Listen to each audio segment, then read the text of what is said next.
Juste avant de quitter ses disciples, Jésus les rassemble et leur dit cette parole dans Jean chapitre 16, verset 7. Je vous dis la vérité. Il vaut mieux pour vous que je m'en aille, car si je ne m'en vais pas, celui qui doit vous venir en aide ne viendra pas à vous. Mais si je m'en vais, je vous l'enverrai. Et quand il viendra, il prouvera aux gens de ce monde leur erreur au sujet du péché, de la justice et du jugement de Dieu. De qui parle Jésus ? Dans quelques versets plus loin, il le dira explicitement. Il parle de l'Esprit qui sera envoyé au jour de la Pentecôte.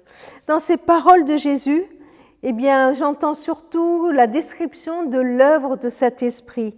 L'Esprit de Dieu est là pour nous aider. Il n'est pas là pour travailler contre nous, mais il est là pour travailler en notre faveur. Alors, soyons aussi les collaborateurs du Saint-Esprit. Laissons-le agir en nous. C'est lui qui va nous convaincre de notre erreur. Même, c'est lui qui va nous convaincre de l'erreur pour nous amener vers la vérité. C'est lui qui va faire cette œuvre en nous, parce que de nous-mêmes, on n'en a pas toujours conscience. Parce que notre conscience, justement, elle est pervertie par tellement de choses. C'est lui qui vient nous donner ce discernement. Il nous aide. Nous avons besoin d'aide. Nous avons besoin de son aide. Alors demandons-lui de venir nous aider.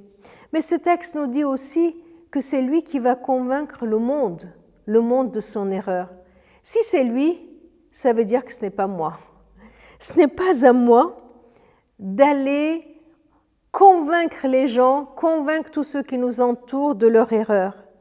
Il m'appartient, mon rôle est de témoin de Christ, d'apporter cette lumière que Christ a mis en moi, d'être lumineux dans mes relations avec les autres, dans l'amour que j'ai pour les autres, dans le témoignage que je rends de ce que Christ a fait pour moi, et c'est l'Esprit de Dieu, lui, qui va convaincre ceux qui m'entourent de l'erreur s'ils sont dans l'erreur. Ce n'est pas à moi de le faire. C'est l'Esprit qui le fait, et quand il le fait, ce n'est pas pour culpabiliser, mais bien au contraire, pour nous amener au salut, pour nous amener au pardon que Christ nous offre à chacun. Alors, le mot d'ordre est simple, laissons-le faire dans nos vies et dans la confiance qu'il le fait aussi dans la vie des autres.